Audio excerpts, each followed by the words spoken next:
حقیقت یہ کہ معرفت الہی ایک ایسا آئینہ ہے کہ جس میں جھانکنے کے بعد آپ کی دنیا ہی بدل جاتی ہے. دکھ سکھ لگنے لگتا ہے، سکھ دکھ لگنے لگتا ہے. جس کو لوگ شر شر شر کہہ رہے ہوتے ہیں وہ آپ کو خیر لگ رہا ہوتا ہے.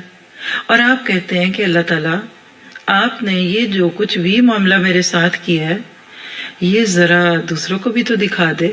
سورۃ یاسین کے دوران کہ یا لیت قومی یعلمون بما غفر لی ربی وجعلنی من المکرمین، اور اس کا وہ پہلا جملہ جو 23ویں پارے کی پہلی سیڑھی ہے نا، وما لی لا اعبد الذی فطرنی والیہ ترجعون، یہ صاحب معرفت کا جملہ ہوتا ہے.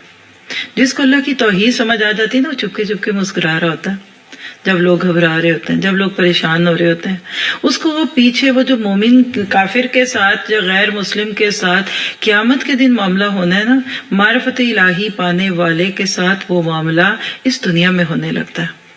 لوگوں کے غیب کے پردے چھٹنے کے بعد ان کو رب نظر آئے گا، رب کی پسند ناپسند دکھے گی. اس کو اس دنیا میں اس کا ایک اچھا سا تجربہ ہوتا ہے. ہمیں تو وہی کافی ہے جی جس پہ ہمارے اماں ابا تھے، جو ہماری ساس کرتی تھی ہم تو وہی کہیں گے. تو تمہیں نہیں ابھی اللہ کی معرفت ہوئی؟ جس کے دل میں اللہ تعالیٰ کی معرفت کیا ہے؟ عرفہ سے، عارف، عارفہ، عارف، تعارف، بس یہ سارے اردو کے بعد تعارف ہو جائے جس کو اللہ سے، جو اللہ کو پہچان جاتا ہے، جس کے دل دماغ ارادوں پہ ہر چیز پہ اللہ تعالیٰ کی ہستی اس طرح چھا جاتی ہے، وہ اس دنیا میں صرف فن کے نام پہ اس کو ناراض نہیں کر سکتا.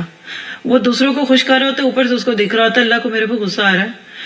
تو جن کے دلوں پہ اللہ تعالیٰ کی کہہ لیجئے کہ ذات کی پرچھائیاں پڑتی ہیں نا معرفت کے طور پہ، ان کی زبان کند ہو جاتی ہے.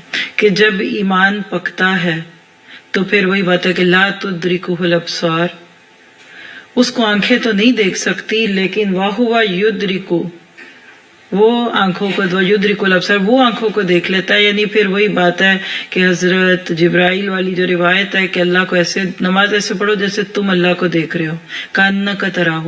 تو آخری جملوں پہ بات کر کے یہ بتا دوں کہ جب معرفت الہی ہوتی ہے نا تو اعتراف حق لازمی ہے، اور جب معرفت الہی ہوتی ہے نا تو نمازیں کانک تراہ کے درجے پہ ہوتی ہیں، احسان کے درجے پہ بندہ عبادت کرتا ہے، وہ بوجھ نہیں اٹھاتا ہے دماغ سے کہ پھینکو. جب بندے کے اندر ایمان کا پھل پکتا ہے تو پھر اس کی دنیا بالکل مختلف ہوتی ہے.